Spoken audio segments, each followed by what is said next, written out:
Hello everyone, welcome back to my channel. এতিয়া দিনৰ এটা বাজিছে মই আৰু তনিষ্কা লগৰ এজনী ঘৰত পূজা পাতিছে তালৈ যাব ওলাইছো ভিডিওটো আপোনালোকৰ লগত অলপমান শেয়াৰ কৰিম ভিডিওটো আপোনালোকে শেষলৈকে চাব আৰু কেনে পালে প্লিজ কমেন্ট কৰি জনাব আমি এতিয়া আহি পালোহি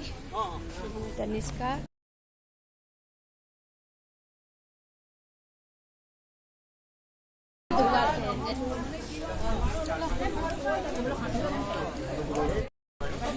हाँ चाची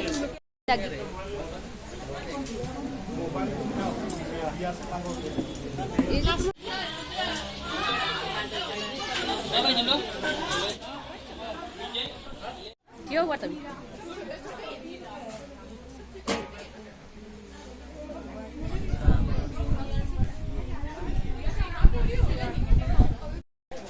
तनिष्का केले रोई न सका केले तुम्ही सका